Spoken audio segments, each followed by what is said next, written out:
This is TWiT. What is the story of the era? Yeah, definitely one of the big stories of the year. And of course, it ties in directly with the biggest story of the year, which we can all probably agree is the coronavirus. But this is very related. The gig economy, you may or may not have noticed, is being turned upside down right now. Some services seemed pretty safe or relatively safe by comparison prior to the pandemic. Now they're fighting to stay afloat. And so I wanted to just take a few minutes to kind of point out what some of the biggest names, like the fluctuations that are happening right now, because it's all happening simultaneously. Uber, to start off with, they just announced to employees that they're reducing staff by 14% worldwide. That comes out to around 3,700 jobs going away. 180 driver service centers are closing. That's 40% of them worldwide. CEO Khosrowshahi says that more difficult adjustments are going to be made over the next few weeks. So as if that isn't enough, you know, of course, Uber has to do what businesses have to do right now. They have to keep constant eyes on how this is developing. But that signals some other big changes that could happen literally in the next 14 days. So we'll see what happens there. But I mean, 14% of staff reduction on a company like Uber that was sailing prior to all of this is a really big deal. And then you have their direct competitor, Lyft, which also announced last week, so this is a little bit older, but last week, 17% staff reduction, 5% or more being furloughed, and salaries being reduced for 3 months. Were you going to say something, Micah? Oh, no, I was just, I was kind of reeling in this. 14%, 17%. Yeah, I was just, wow. That's, I mean, yes. I mean that sincerely. You know, this is people's livelihoods. This is, you know, real human beings. When we look at these percentages, I think sometimes, whether it be percentages of death, percentages of workflow reduction, all of these terms and adjectives and verbs that get thrown in there and numbers that sort of obscure the fact that at the heart of it, at the root, these are human beings who are all have desires and needs and families and friends and things of their own.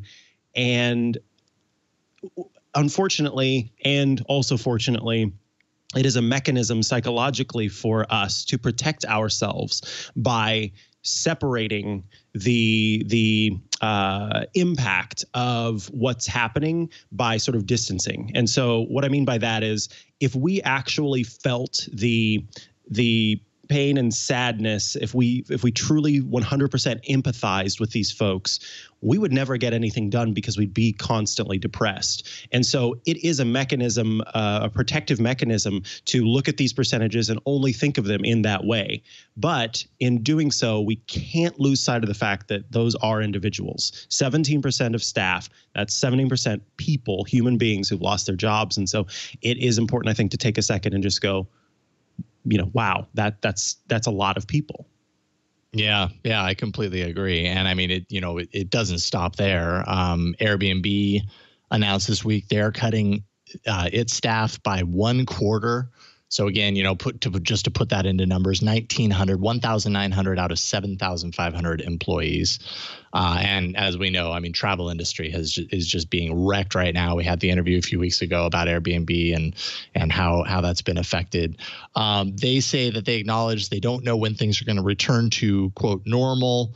Also that travel is going to experience a new normal once things even do reverse ultimately. And I think that's probably the case for all of these services. You know, one big kind of thread through all of this, even before COVID-19 kind of came onto the scene, was the fact that, you know, California in January passed through the new state law, Assembly Bill 5, that was basically the state effort to classify drivers of Uber and Lyft as employees instead of as contractors, basically making it harder for these companies to hire as contractors, because when they have to hire as employees, they have to offer things like benefits and sick time and all this kind of stuff that is obviously very costly to their bottom line. And in the gig economy, they're looking to save as much money as they can through all of this.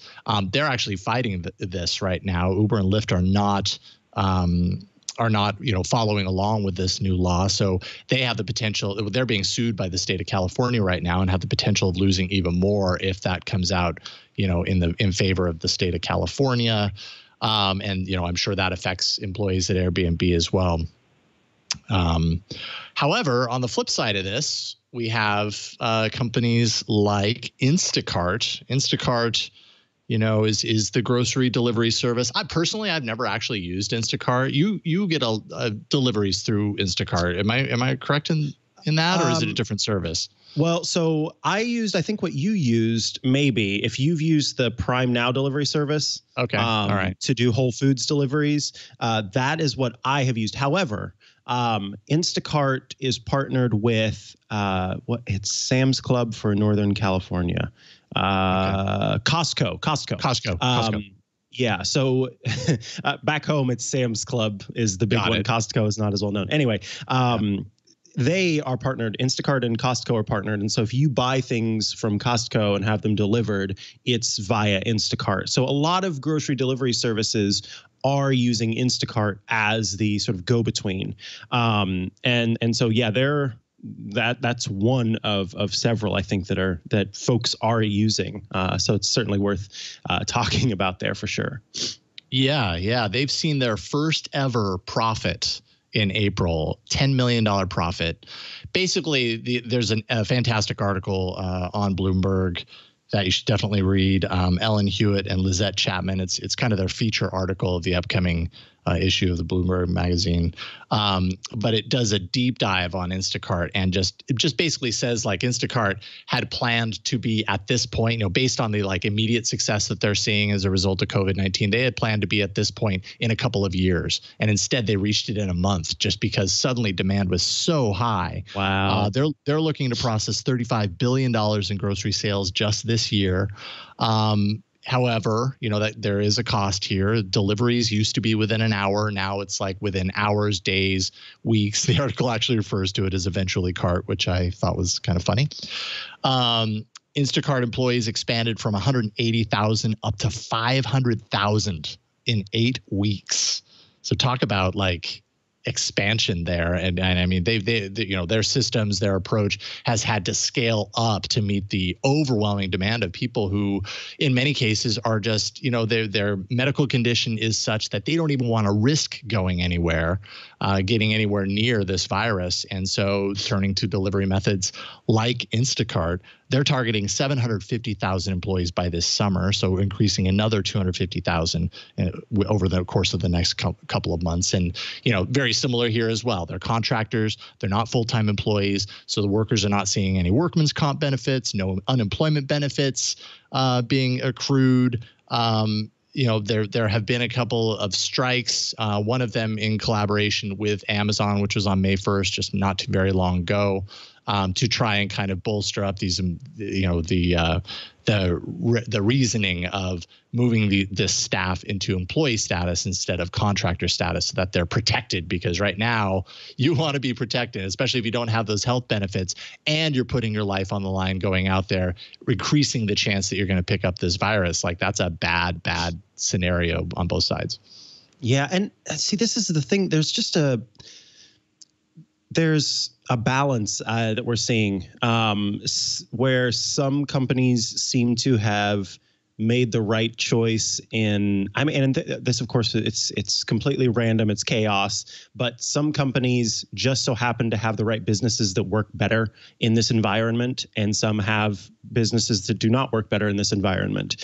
And to see how clearly these businesses thrive in this environment while other ones are not thriving, it's, as an outsider looking in, it is something, to watch and to try and understand kind of course, it makes sense for something like Instacart or similar grocery delivery services to be doing super well. I have not been able to, I haven't tried in a while because I kind of gave up on doing it because every time I was disappointed. But for the longest time, I would try to use the Prime Now delivery service and I could not get a delivery because it was used so much. So that's just been fascinating to see what businesses are thriving in this environment. And I'm sure that, there are going to be some startups that are either pivoting or completely starting anew in this time that are focused on this kind of existence. And that shapes things as well. Yeah, I think you're absolutely right. We're going to see some interesting pivots as far as that's concerned, and they're going to have to come up with it soon. In some cases, Uber and Lyft, there's not a whole lot of demand for these ride shares right now. How do they pivot? One thing I thought was interesting, and we actually have to get to our next interview, but one thing I thought was interesting is that Uber scaled back on its Uber Eats, which I was thinking like, wait a minute, this kind of seems like the right moment for Uber Eats, right? Like people want delivery of food. Like, why would you scale that back? I realize maybe it's not your main money maker, but that seems like a way to keep drivers driving and to kind of from a company standpoint, benefit off of this current scenario of people not wanting to leave their homes or being told they can't leave their homes or shouldn't. Yeah, so. I agree. It's I found it odd, and two, DoorDash was there've been a couple times where they were not doing deliveries. They are again, and that would be the gig economy service that I use rather frequently. I do try to support a local business at least once a week by ordering some sort of takeout item via DoorDash. And I can remember one time I logged in and it said, "We're not doing deliveries right now," and I thought, interesting. One would think that this would be the time to do so, but yeah. Absolutely.